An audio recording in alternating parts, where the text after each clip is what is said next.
একজন মেয়ে সবসময় চায় যে আমার শখের পুরুষ, আমার স্বামী, আমার জীবনসঙ্গী আমার ইমোশনকে বুঝুক, সে আমার কথাগুলো মনোযোগ দিয়ে শুনুক, সে আমার কষ্টগুলোকে ফিল করা ট্রাই করুক।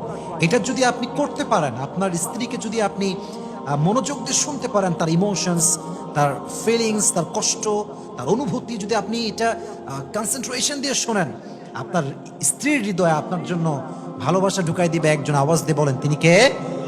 আল্লাহ আপনার স্ত্রীর হৃদয়ে ভালোবাসা ঢুকাই দিবে। এই জন্য আমরা ট্রাই করবো স্ত্রীকে মনোযোগ দিয়ে শোনার জন্য। রাজি আছেন তো ইনশাআল্লাহ? মেয়েরা এটা শুনতে চায় না যে আপনি তাকে কতটা সুন্দরী মনে করেন। মেয়েরা এটা শুনতে চায় না যে আপনি তাকে নিয়ে কতটুকু ভাবেন, কি ভাবেন। তারা সবসময় they just want you to listen to them. তারা চায় যে আপনি তাদেরকে মনোযোগ দিয়ে শোনেন, তারা কি বলতে চায়, তাদের ইমোশনটা কোথায়, কষ্ট কোথায়, চোখে চোখ রেখে শুনবেন। রাজি আছেন তো ইনশাআল্লাহ?